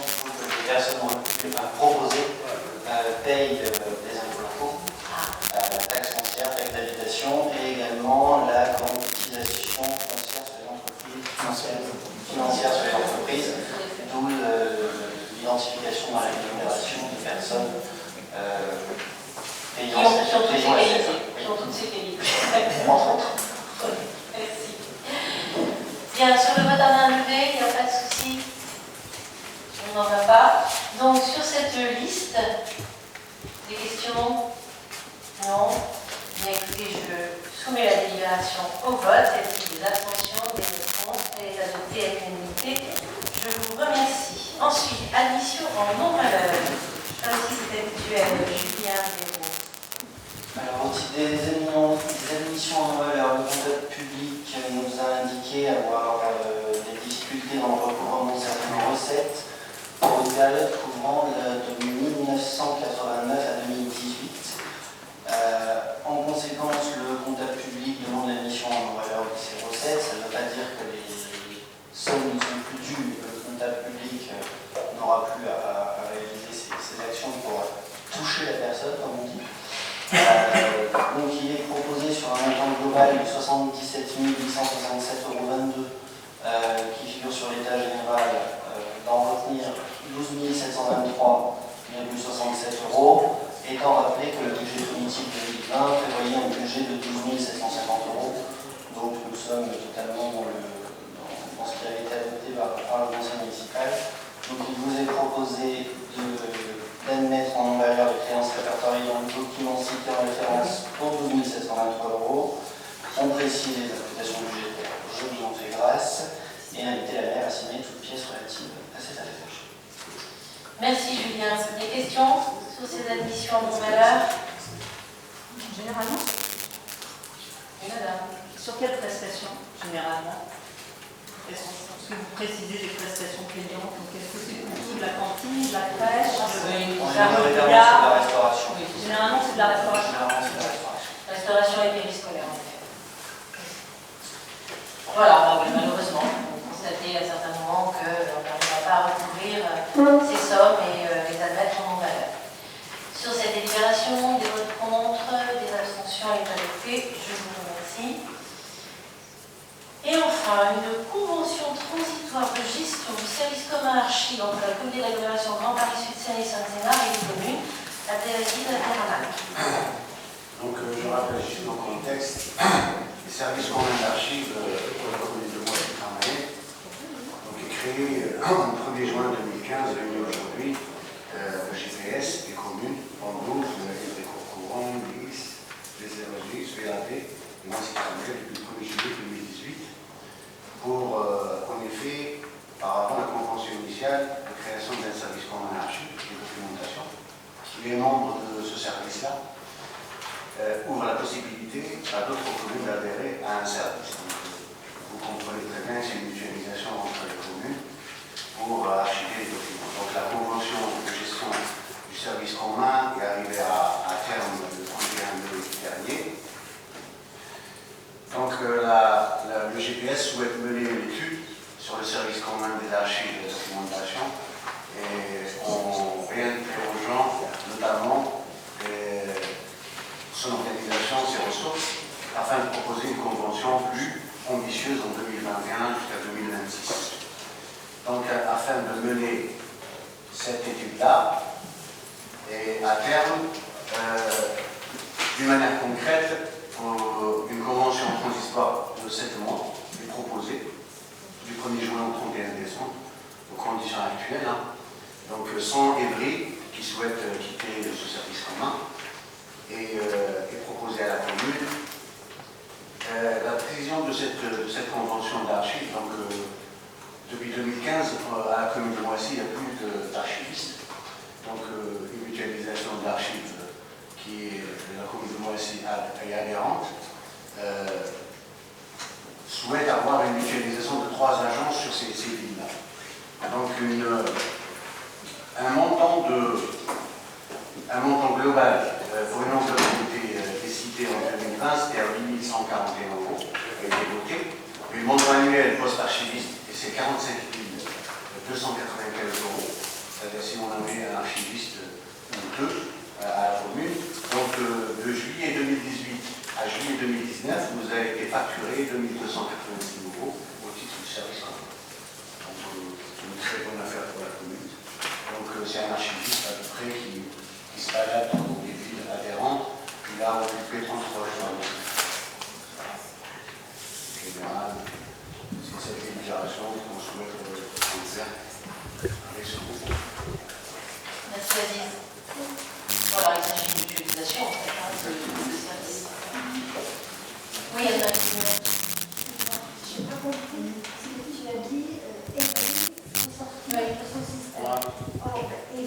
Non, c'est Évry Courcouronne. C'est Évry Courcouronne. C'est un petit peu étonnant. Je vois que c'est leur problème, c'est le cœur de GPS. Ah non, non, non. Le GPS, c'est 23 communes, il y a 23 cœurs, et chaque ville fait en effet, prend sa décision. En fonction des activités avec le résultat des élections municipales, là, il va peut-être y avoir encore des entrées et des sorties. Quand on voit l'archivage papier, le numérique, parce qu'il y a un logiciel qui gère tout ça en interne. Donc quand on voit 33 jours à 2800 €, je veux dire, c'est clair que l'argent qui circule dans toutes les villes qui vont référer à cette convention-là, c'est très intéressant pour la commune, parce qu'un archiviste, il coûte à peu près 45 000 charges comprises, ou deux. Donc, possibilité d'avoir cette convention est très bien pour la commune. Donc, on favorise la mutualisation aujourd'hui entre les 23 communes. Et le GPS sert à ça essentiellement et favorable à tous ces sujets. Je pense que ça dépend aussi de la taille de la commune. Les très grosses communes, peut-être peuvent se payer, entre guillemets, un archiviste à son plein, tandis que les communes de taille moyenne ou petite préfèrent mutualiser. Et c'est très bien. Et c'est à la carte. Et c'est très bien aussi. Ça, c'est des styles peut-être, c'est vrai. Peut-être. Oui, peut-être. Voilà. L'archiviste, il vient 3 jours, 4 jours à la demande de l'administration générale pour travailler pendant quelques temps à la commune aussi. Après, il va dans une autre commune. On compte sur toi pour veiller à ce que ça se fasse bien. Sincèrement, ils sont en sous-sol, je suis tranquille. Voilà, sur cette délibération, il y a des questions. Voilà, je passe au vote. Y a-t-il des abstentions, des votes contre? Adopté, je vous remercie. Alors, on passe à la commission d'appel d'offres. Vous vous souvenez donc que le 2 juin dernier, on avait décidé de créer la commission d'appel d'offres. On avait délibéré pour ce faire. Et ce soir, donc, eh bien, il faut désigner les représentants qui siégeront dans cette commission d'appel d'offres. Donc, je vous rappelle que la commission comprend le maire, la maire et son représentant. En l'espèce, le représentant, c'est M. Ramal, ici présent. Et également 5 membres titulaires et 5 membres suppléants, élus donc en son sein par le conseil municipal. Alors, l'élection des membres a lieu à la représentation proportionnelle. Par conséquent, sur ces 5 titulaires, il y en a 4 donc, qui seront issus de la liste Moissy pour tous, et 1 pour la liste Unie pour Moissy. Voilà, donc il faut faire la même chose pour les suppléants. Je vous propose de faire un vote à main levée, parce que franchement, voilà, c'est plus simple.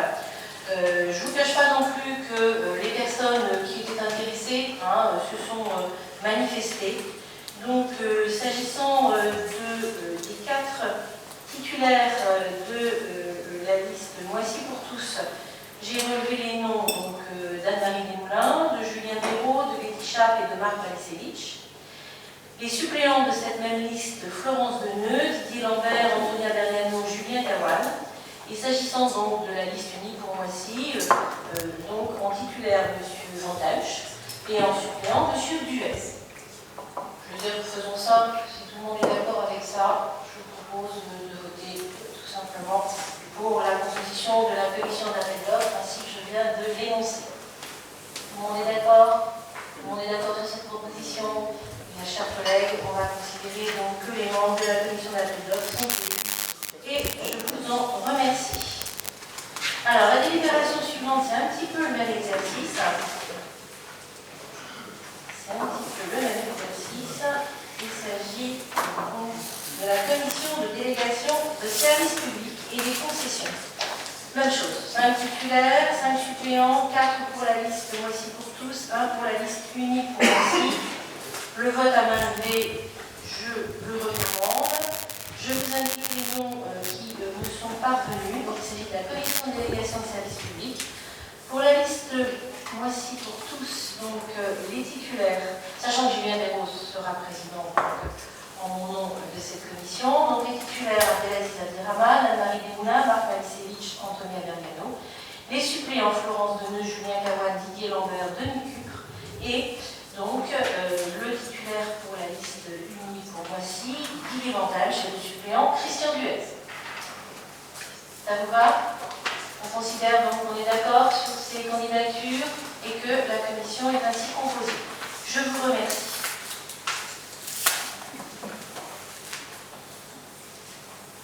Voilà.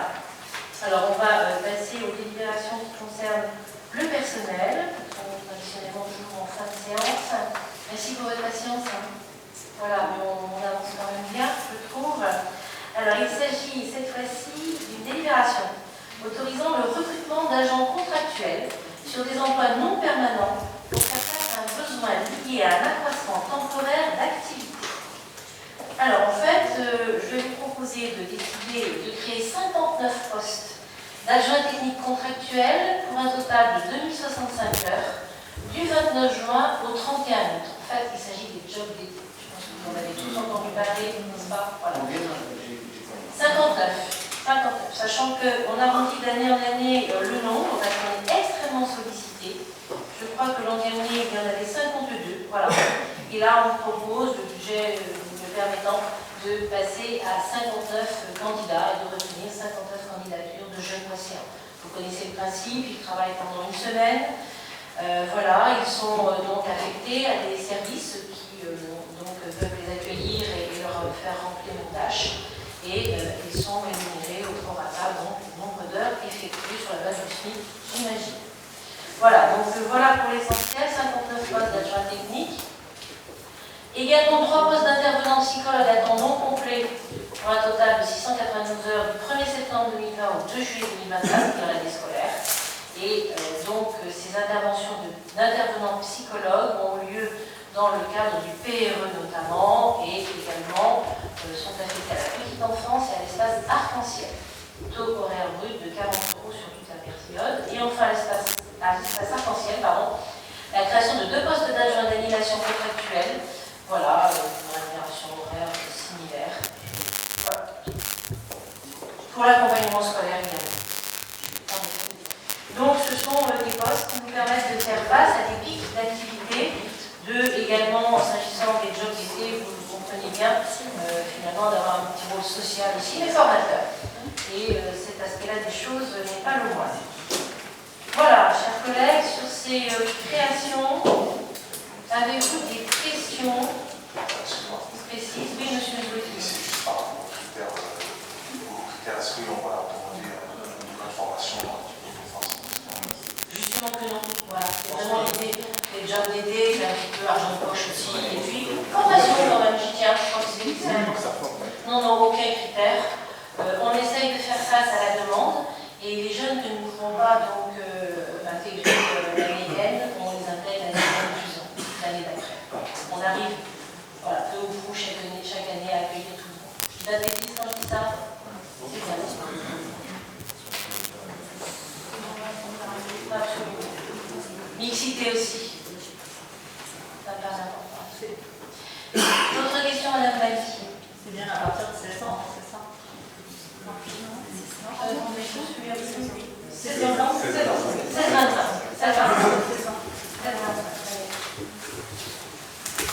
Voilà, je suis pris une année, mais pas pris l'année suivante.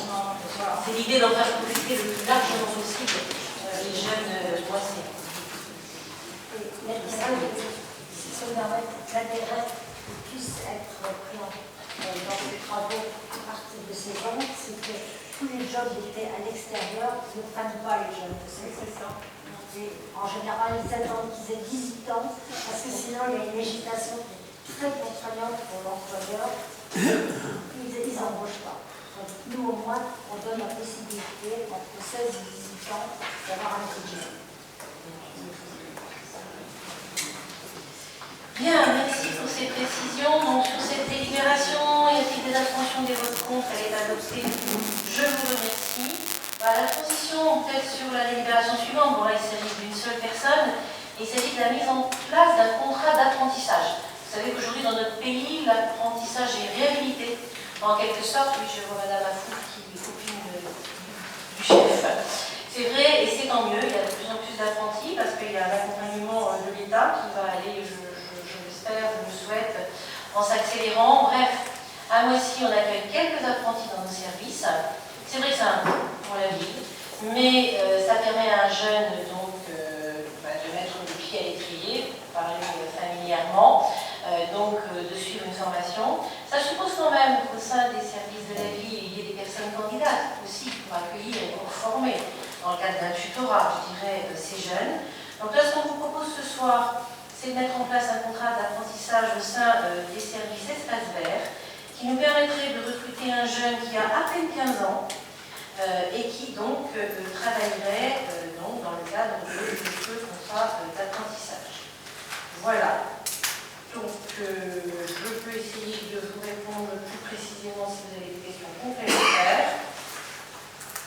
Voilà, donc un jeune moissien a fait acte de candidature. Il se trouve que ce poste était déjà pourvu et qui sera libéré fin août, donc on peut le recruter sous forme de tuilage. On ne recrutera seulement à la mi-septembre ou à la mi-octobre, au moment où il aura 15 ans, parce qu'il faut qu'il ait au moins 15 ans. On va participer contractuellement à ces frais de formation, à hauteur de 6 000 €, et le contrat est sur une durée de 3 ans. Voilà, c'est ça que je m'avais plus en tête. Il percevra une rémunération donc, qui ira croissant. La première année, il percevra 27% du SMIC, la seconde année 39% et la troisième année 55%. Je le répète, l'aspect surtout c'est d'offrir un encadrement, c'est d'offrir une formation, c'est peut-être pour un jeune l'occasion de trouver sa voie, ou tout du moins voilà, de se confronter à un métier, à des compétences qui lui seront bien utiles dans sa vie professionnelle future. Voilà, chers collègues, sur cette proposition, avez-vous des questions? Oui, monsieur Zoïdo. Monsieur Camara, il est Moissy, c'est ça? C'est un jeu de Moissy? Alors, monsieur Camara termine son stage d'apprentissage, voilà, fin août. Et là, ce monsieur, il est de Moissy, en effet. Il est de Moissy. Il demeure à la ferme de travail. On préfère. On a également pris un jeune apprenti au service informatique qui est de Moissy. Voilà. Oui, une autre question? Non, oui, monsieur Massé, vous en avez. Juste une question, il aura un diplôme, il aura de quelle catégorie? Catégorie 4. Voilà, on me précise qu'il prépare un bac professionnel aménagement paysager. Vous voyez, c'est une formation quand même assez haut niveau. Je répondais à toutes les questions, c'est bon. Donc je soumets cette délibération à votre approbation. Il y a des abstentions, des votes contre. Merci. Voilà, il va être reçu. J'espère que sa candidature sera agréée par les services, parce que c'est un vrai recrutement finalement. 3 ans, les choses se passent bien. Et puis voilà, après, si un poste est visuel, tout le monde est content. Voilà. Alors, modification du tableau des effectifs. On vous propose, selon un tableau qui est annexé à la délibération, de créer 2 grades, de procéder à des transformations de grades et de supprimer des grades. C'est un petit peu en fin d'année scolaire, si je puis dire, l'occasion de faire un peu de toilettage dans le tableau des effectifs de la ville. Il y a des personnes qui sont parties, il y a des personnes qui ont été reçues à des concours, il y a des personnes qui ont accédé à la retraite, il y a voilà, différents transferts. Donc cette délibération récapitule tout cela. Je vous propose de ne pas forcément rentrer dans les détails. Vous avez une fiche très complète qui est annexée à la délibération. Par contre, le directeur général des services et moi-même, nous sommes à votre disposition pour répondre à vos questions. Bien, merci. Monsieur Vendus. Non. Non, pas de question. Oh. J'ai des questions. Non, il n'y en a pas. Bon, écoutez, voilà, je soumets à vos votes alors. Des votes contre, des abstentions. Très bien, je vous remercie. Alors, pour terminer, des choses un petit peu inhabituelles. Je vais vous présenter donc 2 délibérations. La première, il s'agit d'une motion d'annulation du report du projet Nexteo pour les RER B et D. Nous faisons partie d'une grande région, la région Île-de-France. Nous faisons partie d'une grande agglomération, l'agglomération Grand Paris Sud, Seine et Saint-Sénard. Et dans ce cadre, nous avons eu des débats, car nous avons eu notre attention attirée sur des décisions néfastes qui tombent d'en haut et pour lesquelles il convient, je le pense, c'est pourquoi je vous propose, de faire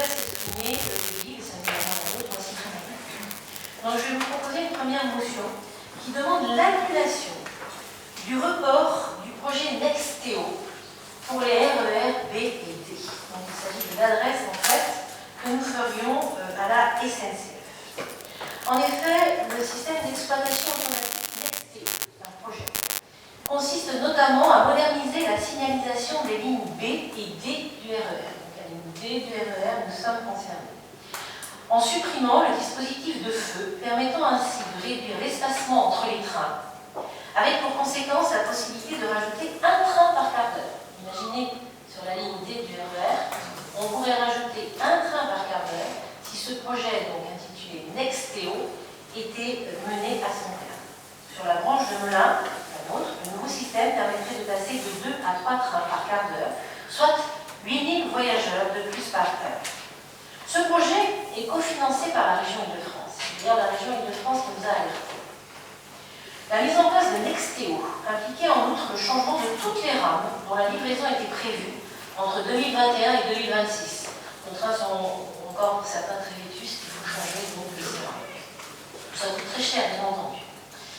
Bien que la région Île-de-France se soit engagée à cofinancer ce projet et que le conseil d'administration d'Île-de-France Mobilité ait validé l'avant-projet et le lancement de l'appel d'offres industriel, justement pour cette nouvelle rame, SNCF Réseau a récemment pris la décision unilatérale de reporter l'appel d'offres concernant la modernisation de la signalisation des lignes B et D du RER et de n'entreprendre ce projet qu'après la réalisation des travaux du Charles de Gaulle Express et des travaux de Roissy-Picardie. Au regard de cette situation, il est proposé au conseil municipal d'approuver une motion visant à interpeller la SNCF, l'État qui en est la tutelle et les parlementaires pour qu'ils reviennent sur cette décision incompréhensible de report du projet Nexteo pour les RER B et D, décision en totale contradiction avec les discours officiels du gouvernement sur la priorité donnée au transport du quotidien. Voilà, c'est ni plus ni moins la façon d'exprimer notre révolte par rapport à, une fois de plus, l'oubli de la Seine-et-Marne, de l'Essonne, et le report donc des priorités sur d'autres secteurs qui semblent, je ne sais pas, plus glorieux, je ne sais pas comment dire, mais c'est vrai que Charles de Gaulle, Paris Express, c'est bien, mais toutes les personnes qui se déplacent, qui habitent dans nos régions, dans nos villes, dans la Grande Couronne et qui vont travailler à Paris, moi je considère personnellement que c'est mieux. Donc je vous propose tout simplement d'adopter cette motion. Je pense que c'est important que nous soyons unanimes, ça renforce bien sûr notre position. Je peux vous assurer que nombreuses sont les villes d'Île-de-France qui en ce moment sont en train de délibérer dans ce sens. Il faut que la présidente de la région, Valérie Pécresse, puisse porter ce combat aussi, renforcé par l'expression de nos communes, mais également toutes nos agglomérations qui vont la soutenir dans cette démarche. Voilà, c'est quand même un sujet extrêmement sérieux. Je pensais qu'il ne fallait pas qu'on passe à côté de ça. Toutes les communes ne délibéreront peut-être pas, mais je pense que ce combat mérite que nous mobilisions. Si vous avez des questions, soyez pas trop techniques si vous voulez poser des questions. Je ne suis pas une technicienne. C'est vraiment des sujets, voilà, j'ai pu comprendre qu'il s'agissait de rendre plus fluide le passage des trains dans le fameux tunnel du Châtelet, vous savez, le passage est extrêmement contraint. Mais il semblerait que ce soit possible. Alors vous savez, c'est toujours extraordinaire parce que la SNCF nous dit toujours non, c'est plus possible, voilà, on est au taquet, on va faire mieux. Puis il y a 2 ans, on a eu droit à des trains directs de Saint-Louis-Paris. Ah, tant mieux, miracle. Bon, c'est que le matin, donc aujourd'hui on dit ce serait bien aussi de les avoir le soir. Mais la SNCF dit toujours non. Sauf qu'il y a quand même des choses possibles, la preuve. Donc il ne faut pas hésiter à lui faire savoir qu'on n'est pas d'accord avec ces choses. Voilà, vous sentez un petit peu motivé, mais là je pense que vraiment pour nos populations, nos habitants, il ne faut pas rater cette occasion de s'exprimer.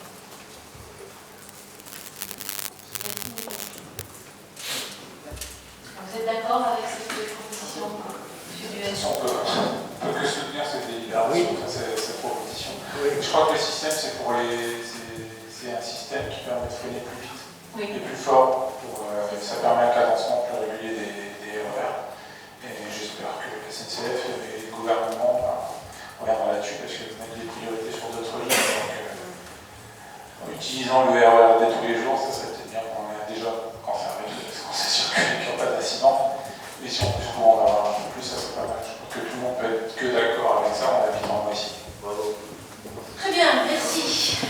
Oui, monsieur Lavimou. Il prend le train souvent, je crois. Est-ce que le report du projet Nexteo pourrait être sur la livraison l'ensemble, bien sûr. Les deux sont liés alors qu'un appel d'offres a été lancé, alors que la région cofinance. Non, là je pense que la région a tout à fait raison d'être un somme d'alerte. C'est une fois de plus, je le répète, la grande couronne du sud-est parisien est sacrifiée, c'est tout. Et ça, c'est pas secondaire. Voilà, donc je considère que tout le monde approuve cette motion. Je vous remercie, chers collègues. Et la dernière motion, eh bien, écoutez, c'est un petit peu pareil, sauf que là, les circonstances ne sont pas les mêmes. Voilà, donc là aussi, c'est un appel de Valérie Pécresse, donc la présidente de la région de France. Il s'agit d'une motion pour un appel à un plan de soutien massif des transports publics par le gouvernement. La crise sanitaire est passée par là, donc, et a induit une perte considérable pour Île-de-France Mobilité, estimée à 2,6 milliards d'euros de perte de recettes voyageurs et d'absence de versement des indemnités mobilité par les entreprises. Voilà. Donc le budget Île-de-France Mobilité est bien sûr affecté terriblement par ces baisses de recettes qui sont liées, j'allais dire, au gel de l'activité sur l'Île-de-France. Donc ça représente 26% de perte de recettes annuelles. Donc Île-de-France Mobilité, qui est un établissement public administratif, ne peut emprunter une telle somme pour financer des dépenses de fonctionnement. Donc la seule possibilité, c'est de s'adresser à l'État pour demander une aide financière exceptionnelle. En effet, il n'est pas concevable ni juste de faire payer les pertes ainsi subies par les voyageurs qui devraient, selon Valérie Pécresse, en supporter un coût estimé entre 15 et 20 euros de hausse du pass Navigo mensuel. Et évidemment, ça serait particulièrement injuste donc de ne pas rembourser le coût des abonnements des franciliens qui pouvaient emprunter les transports en commun pendant la période de confinement. Bon là, c'est vrai que c'est des circonstances exceptionnelles. C'est le confinement qui a entraîné cette baisse de recettes. En conséquence, Île-de-France Mobilité interpelle le gouvernement pour qu'un plan de relance ambitieux pour le secteur des transports publics soit adopté, au même titre que ceux élaborés pour l'aéronautique et l'automobile. Vous le savez, là, le gouvernement s'est engagé lourdement en faveur de l'aéronautique et de l'automobile. Et donc, Île-de-France Mobilité demande le déblocage de crédits pour compenser intégralement les pertes de recettes ainsi subies liées à l'épidémie de Covid. Il est proposé que cet appel, qui a trouvé un large écho auprès d'une grande majorité de communes franciliennes, soit relayé et soutenu par la ville de Moissy-Cramayel. Là encore, je constate que de nombreuses villes et agglomérations rejoignent les préoccupations de la région Île-de-France et d'Île-de-France Mobilité. Ce d'autant plus que, moi, le niveau d'information que j'ai ce soir, qui remonte au 20 juin, aujourd'hui, l'État, par la bouche de Laurent Saint-Martin, qui est le rapporteur de la loi de finances à l'Assemblée, proposerait seulement 425 millions d'euros. Les 425 millions d'euros, le compte n'y est pas. Voilà. Donc, c'est beaucoup plus ce qui est nécessaire à mettre sur la table. Donc là encore, je crois qu'il faut une mobilisation massive des collectivités au nom de leurs concitoyens qui sinon se verront appliquer une hausse du pass Navigo. Parce que l'argent, il faut le trouver.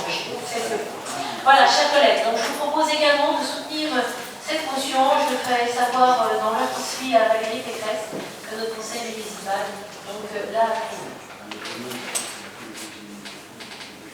ah oui, bien sûr, il y a une boucle WhatsApp de toutes les villes d'Île-de-France, dont nous faisons partie, et je représente notre ville dans cette boucle en tant que maire, et voilà, on communique assidûment les uns les autres. Tout le monde soutient cette motion, là encore, tout le monde le soutient.